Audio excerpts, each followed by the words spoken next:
Name's Brian Bolin. I'm a retired Master Sergeant.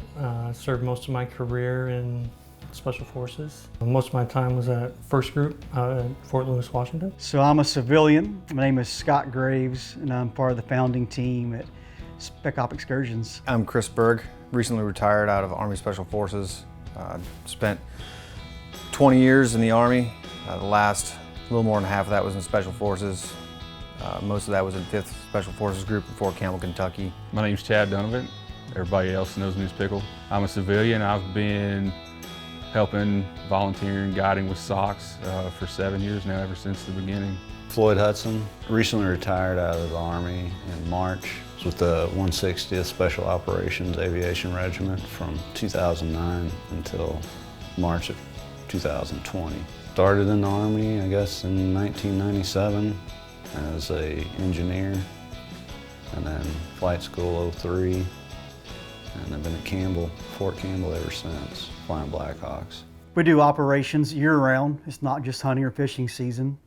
Typically we run 2 to 3 events per week. All in all, last year, I think we're around 620 operators and their families on trips around the entire globe. And with the public's help, we could easily double that in the next few years. SOX for me, I wasn't aware, and I don't think that an organization existed like SOX while I was on active duty. A lot of the programs that were out there were wounded warrior based, post-military, post-deployments, and wounded. There was a bunch of stuff out there for them. Myself and a bunch of guys out there have multiple deployments downrange to Iraq, Afghanistan, Philippines, and there wasn't a program easily accessible for guys like that were constantly on the go and working at a tempo that's so high and so fast that having access to the outdoors, it was hard to come by.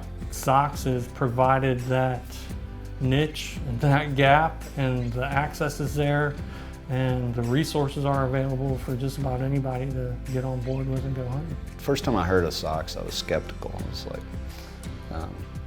like, do what? And then I actually came on my first hunt and experienced it, and I was like, you know what? This is something that's really special. And so being deployed and knowing that I'm getting to come back and getting to experience that again, it was really, it gives you something to look forward to. One of the things people probably might not think of is coming home is stressful.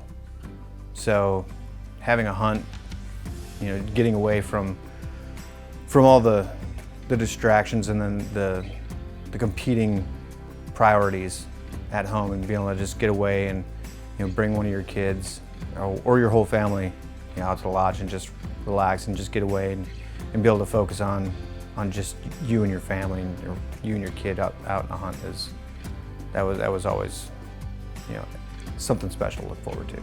There's a lot of programs that you have out there. It's like a Pet the Vet program where it's like, hey, come on out, look at us and everything that we're doing for all these vets, and I'm doing a great thing with this guy right here, and SOX isn't like that. And for me, being an active duty guy, I didn't want that limelight on me.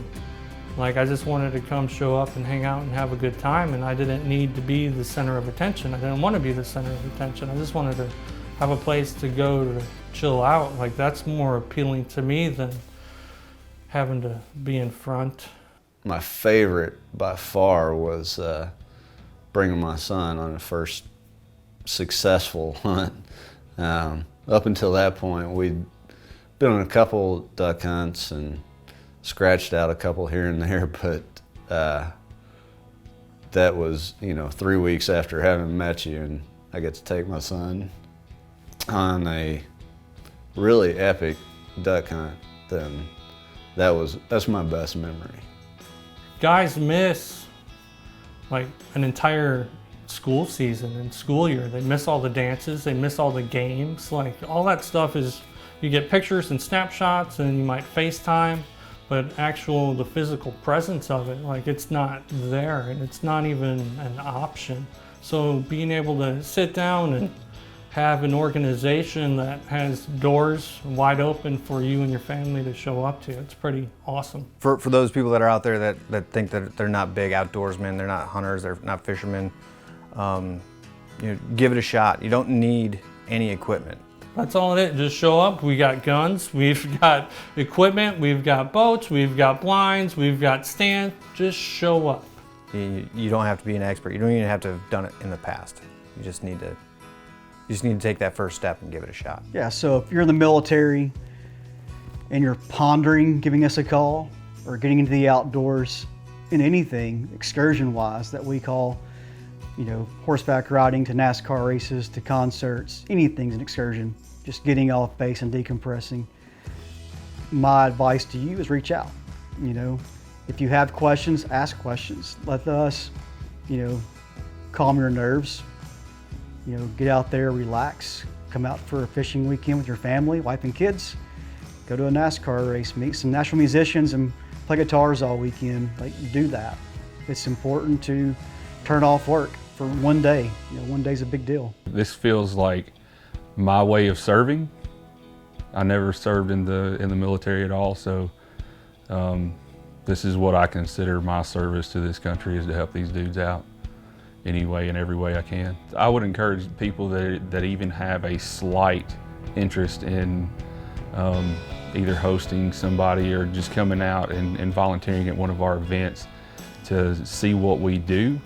If anybody wants to volunteer, or thinking about volunteering, for sure, just try it once. So if you're a civilian and wanting to help, the ways to be involved are time, money, opportunities. Whether you're a hunting club owner, a company CEO, or just an average guy with a cool hunting lease, get involved, reach out to us. We need your help. Without you, we can't grow this thing. We can't give back to the troops. We can't do our job adequately without you, and we need you.